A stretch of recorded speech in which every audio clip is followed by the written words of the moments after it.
Hi and welcome this day. So glad you have chosen to join us. Please let us know you are here by liking, commenting, and if something inspires you, please feel free to share it. Do you ever wish life were easier? Do you wish that relationships were easier? That maybe we didn't have so many misunderstandings, that it was easier to connect to one another? And when we're thinking about the things that pop up in our lives that make life difficult, especially when we're talking relationships, right?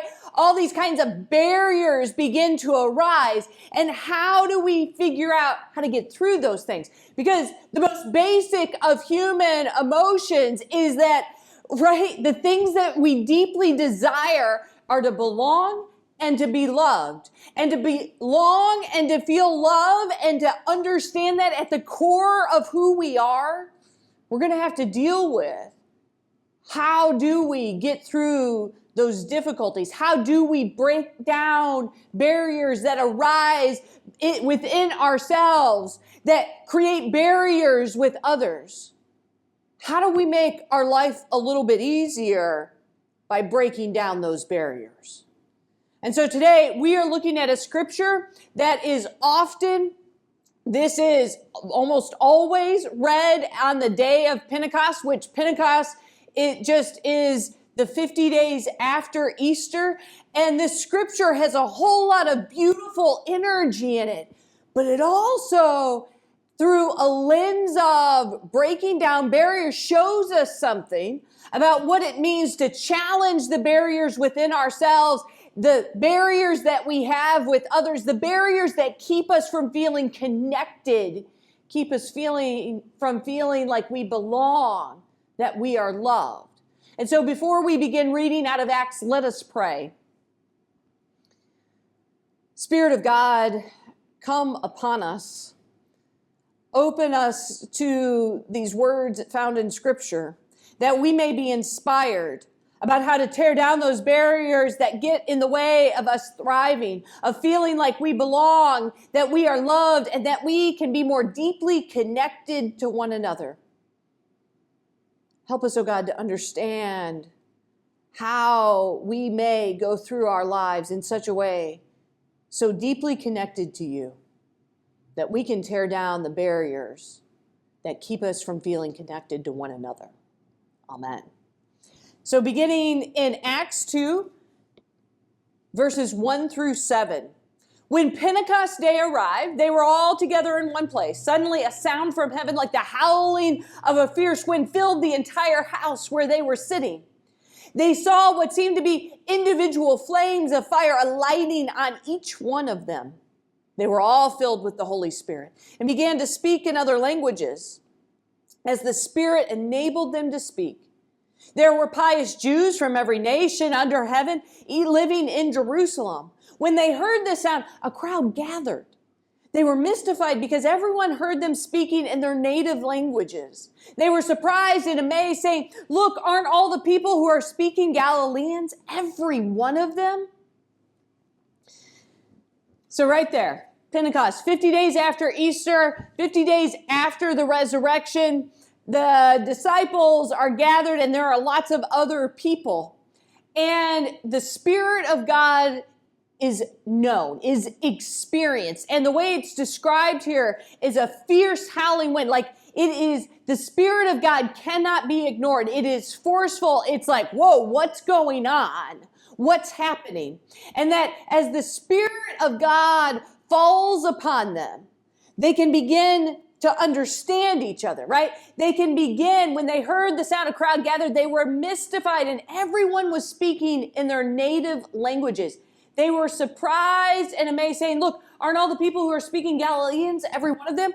It was like all of a sudden the Spirit of God falls upon them, and language, a very basic thing in all of our lives. All of a sudden, the language no longer is a barrier with one another, right? The languages that we speak, the words that we say, we could all be speaking the language of like English, but we don't always understand each other. And yet here it's like, wait a minute, we can understand one another. We are tearing down the barrier of miscommunication. Think about that. How often are our relationships complicated by the things that we say, the things we don't say, the things that we hear, the things that we don't hear, the things that we think we hear, right? The miscommunication in our lives can happen in so many different ways. And yet, what we have right here, if we're talking about tearing down barriers, we are tearing down the barrier of miscommunication. And to go, wow, is that really possible? Because even if we kept reading, if we read through Acts, we read through some of the other books of the New Testament, we would find that there's a whole lot of miscommunication, that people struggle in communicating with one another, that people get really upset with the way things get communicated or not communicated. And so you kind of begin to wonder, all right, so if the Spirit of God is present, how does that change the words I use? How does that begin to change the way I communicate things through my tone, through my expressions, through the ways that I show up? So this is a moment to begin to question that. Of going, all right, if I want healthier relationships, if I want to make things a little bit easier in this world, then we've got to put in the time. We've got to put in the hard work. So there's hard work to make something else easier. The hard work of how do I communicate? How do I communicate effectively? And what are the ways that I tend to miscommunicate things? What do I communicate that gets to be misunderstood? And how can I begin to clarify? Think about that. The power of clarity, the power of asking questions, the power of going, well, maybe I misunderstood that and need to ask for more information, to begin to recognize the barrier of miscommunication and how we can begin to dismantle it can have a profound effect on the way that we live, on the way that we are connected, on the way that we feel love, the way that we show love to others, the way that we feel like we belong, and the way that we help others feel like they belong. And so to begin to really take stock of that, I'm going, all right, I've had an issue, when any of us have had an issue with someone else, is it because of the way something got communicated? And instead of waiting for someone else to be like, well, it's their fault, but to begin to be able to take ownership of going, well, wait a minute. Okay, maybe they didn't communicate it well, but what do I need to communicate? What do I need to do to be more effective? What is the barrier in my own communication style that I need to take stock of and go, I need to try something different? Continuing on in verses 8 through 15. How then can each of us hear them speaking in our native languages? Parthians, Medes, and Elamites, as well as residents of Mesopotamia, Judea, and Cappadocia, Pontus and Asia, Phrygia and Pamphylia, Egypt and the regions of Libya bordering Cyrene, and visitors from Rome, both Jews and converts to Judaism, Cretans and Arabs. We hear them declaring the mighty works of God in our own languages. They were all surprised and bewildered. Some asked each other, what does this mean? Others jeered at them, saying, they're full of new wine. Peter stood with the other 11 apostles. He raised his voice and declared, Judeans and everyone living in Jerusalem, know this. Listen carefully to my words. These people aren't drunk as you suspect. After all, it's only 9 o'clock in the morning. So as this amazing moment happens, as it's challenging the mindsets and the perceptions and the understandings that people have that we all show up in life with, as the Spirit of God is falling upon them and they're like, wait a minute, we're able to communicate, we're able to hear one another, we're able to listen in new ways. Peter says, hey, I need you to listen. Because not everybody thought that. Not everybody who experiences God's love or wants to experience love. Sometimes we get stuck, right? Sometimes we're like, no, I'm angry and that's where I'm going to sit. Sometimes we get stuck in mindsets and perspectives and we're like, you know what? I'm okay. I don't need any more peace. Why do I want joy? in this moment, Peter's like, hey, I need you guys to listen up for just a moment, that the way some of you have shown up and the way that you're passing judgment on others. Last week, we talked a whole lot about how do we resist the judgment of others and how do we create no judgment zones. Here, this is part of it, of tearing down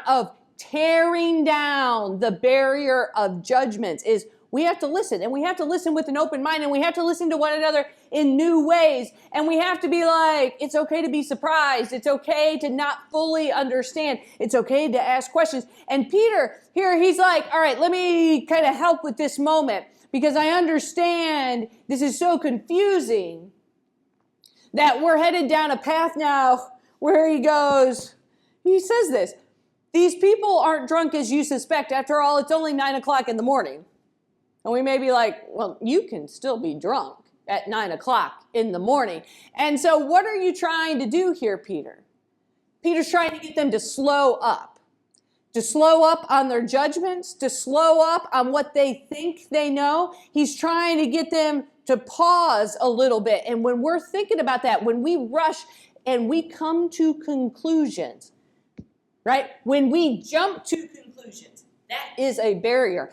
And when we have jumped to conclusions, have we ever found ourselves to be wrong? Have we ever been embarrassed by the conclusions we jumped to? Have the conclusions we jumped to actually created more problems in our relationships, created tensions, maybe even destroyed relationships? How often has jumping to conclusions actually made us more stressed out, made us more anxious, made us feel like the weight of the world is on our shoulders? And so here's a moment where Peter's like, hey, hold up, folks. The Spirit of God, let's not jump to conclusions too quickly. Let's not jump to conclusions too quickly about one another. Let's tear that barrier down. Let's pause for just a moment to gain a little more understanding, to listen to something different, to begin to question, to ask for clarification, to seek out new understanding. Continuing on in verses 16 through 22. Rather, this is what was spoken through the prophet Joel. In the last days, God says, I will pour out my Spirit on all people. Your sons and daughters will prophesy, your young will see visions, your elders will dream dreams, even upon my servants, men and women. I will pour out my Spirit in those days, and they will prophesy. I will cause wonders to occur in the heavens above and signs on the earth below. Blood and fire and a cloud of smoke. The sun will be changed into darkness and the moon will be changed into blood before the great and spectacular day of the Lord comes. And everyone who calls on the name of the Lord will be saved. Fellow Israelites, listen to these words. Jesus the Nazarene was a man whose credentials God proved to you through miracles, wonders, and signs, which God performed through him among you. You yourselves know this. So Peter, in his listen up, he's like, I'm going to try to explain this.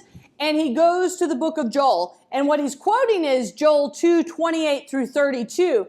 Where it's like, I will pour out my Spirit on all people. Okay, this is what happens when the Spirit of God shows up and we recognize that the Spirit of God shows up. And what Joel is talking about, Joel's a little hard to date because sometimes we're like, oh, that's the post-exile. That's during the exile in Babylon.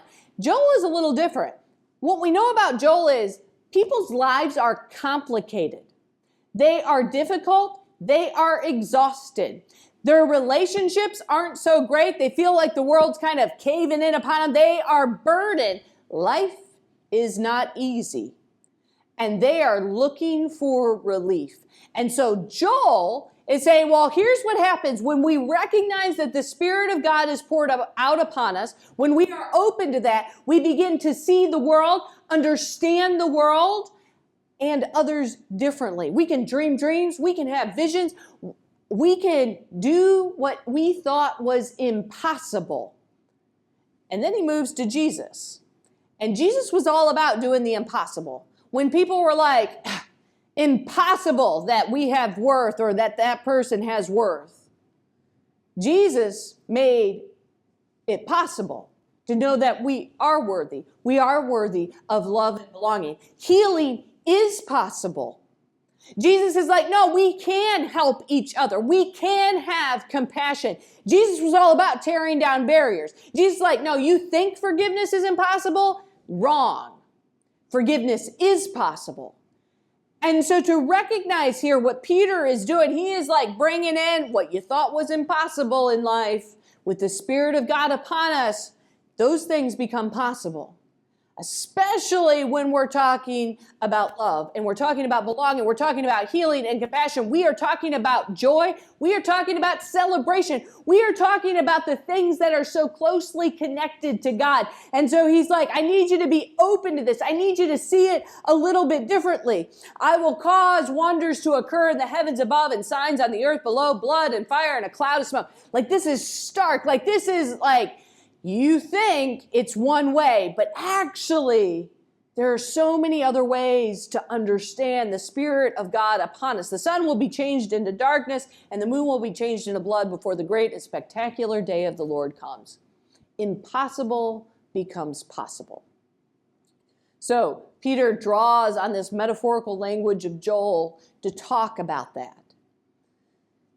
And to recognize in ourselves, when we're thinking about the barriers that we have within ourselves, the barriers that we create of, well, I've been like this all my life, I can't change. We think of the barriers of what we build when we pass judgment on others, when we build barriers of like, I'm not listening to that anymore, right? When we build particular barriers that keep us from being open, keep us from going, well, wait a minute, what would forgiveness look like in this situation? What would love? What would healing? To recognize when we are able to ask those questions, we begin to tear down those barriers that we built within ourselves and that maybe we've even created with others. Of going, well, what would a relationship look like if not waiting for someone else to do it, but what would it mean if I tried? What would it mean to be open to the possibility? Jesus creates space for change to happen. But are we willing? Are we willing to create that space within ourselves? Are we willing to take the chance of tearing down some barriers? Continuing on in verses 36 through 41. Therefore, let all Israel know beyond question that God has made this Jesus, whom you crucified, both Lord and Christ. When the crowds heard this, they were deeply troubled. They said to Peter and the other apostles, brothers, what should we do? Peter replied, change your hearts and lives. Each of you must be baptized in the name of Jesus Christ for the forgiveness of your sins. Then you will receive the gift of the Holy Spirit. This promise is for you, your children, and for all who are far away, as many as the Lord our God invites. With many other words, he testified to them and encouraged them, saying, be saved from this perverse generation. Those who accepted Peter's message were baptized. God brought about 3,000 people into the community that day. So Peter's all in. Peter is all in on, we got to help. Like, we have got to do something. And like, this is an invitation. It's not just for you and you know, it's not for just particular people, but this invitation to live differently, to change our hearts and lives, to experience more love and goodness is for all of us. But do we let that part in? Do we allow ourselves to recognize the Spirit of God that is within us, that is around us, that can help us, that can guide us in the barriers that we need to be tearing down within ourselves and the barriers that we have built with others that are unhealthy? The barriers that keep us from experiencing connection and belonging, that keep us from sharing that with others. And so this is just a moment to take stock of, okay, what are the barriers I need to be tearing down within myself? What are the things I need to be changing? Right? All of us need to make changes in some way. None of us are perfect. And so to just be mindful of that, of going, all right, what do I need to be practicing now? What are the changes I need to be making if I'm really serious about love, about belonging, about acceptance, about forgiveness, about following the way of Jesus.